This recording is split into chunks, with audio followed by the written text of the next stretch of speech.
Arizona is blessed to have no less than 6 federally protected areas lining their borders, everything from protected wilderness areas to national wildlife refuges to national monuments. We have some of the greatest habitat in the country left intact here in Arizona. When Operation Gatekeeper and other border strategies were implemented in the urban areas, and the migrants were deliberately funneled into the remote desert areas, this caused a wide range of problems for Arizona's borderlands specifically. The migrant traffic itself causes an enormous amount of damage because of foot trails and trash and fires, things like that. What causes more problems for the environment is the response by Border Patrol. The increased militarization into these remote areas has caused an enormous amount of damage, some of which is irreversible. Things like walls and high-speed roads, high-voltage lighting, clearing areas for drag roads, on and on. The effects have just been really devastating to the borderlands.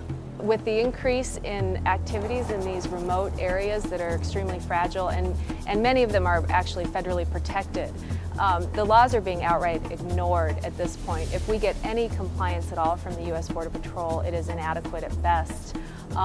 We've had promises made. With the few times they've complied, they've promised to mitigate their impacts. They never have. They've never followed through with funding commitments and things like that. So basically, we've got an agency operating in some of the most sensitive areas in the country with impunity.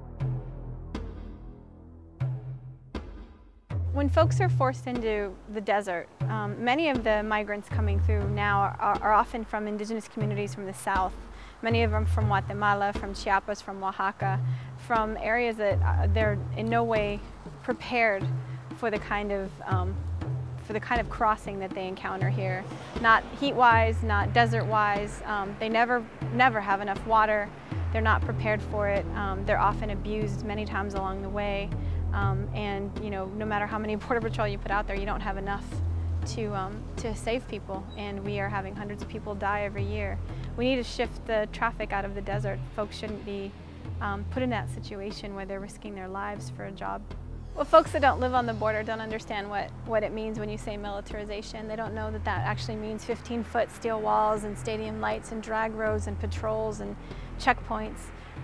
They have sort of this vague image of it. So, the true need in our communities is education. We need to start spreading the word about, what it really looks like and is it really worth it. And the bottom line is, if we're not really affecting migration, which is supposedly the goal here, then it's not effective and it's not worth it. We need to look at other solutions. And so the only way to do that is through solidarity building and coalition building. We need to look at communities that are also similarly affected and create alliances with them and educate each other and ourselves about how these failed and flawed policies have affected all of us.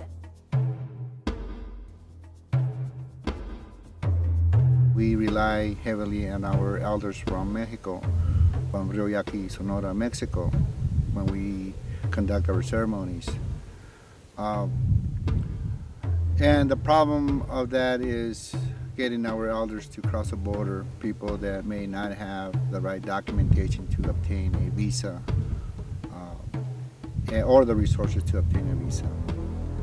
And what has been also happening is that in other border communities such as the Cocopa, the Kickapoo, Tohono Nation, there's been a influx of Border Patrol patrolling the border communities on or near the reservation that also has created and disrupted the life of indigenous people. One of the biggest problems with people hired by Border Patrol is they come to us or come to work in Arizona and don't know the landscape, don't know the people, and don't care to know the people. They're here as law enforcement agency, and some of them are what I call cowboys because they're here to protect the United States by detaining and enforcing immigration laws. And they really don't care to work with communities as much as as other government officials.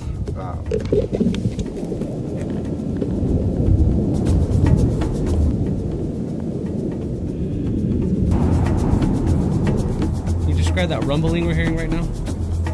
That is probably either a jet coming through the Tohono Nation, and that's one of the biggest problems that the nation has had for many, many years. Sometimes the tribal governments are more than happy to assist the United States government and in whatever they want to do, and as long as the United States government provides some type of economic opportunity for them, or for their police services, or for their medical services, they're willing to allow certain things to happen without too much protest. But the thing is that we as indigenous people, we as grassroots indigenous people, are not aware of what's going on, and we're affected by what our tribal government officials decide to do. And that is something that is always unfortunate, and in not being able to voice your opinion before things are implemented in our communities.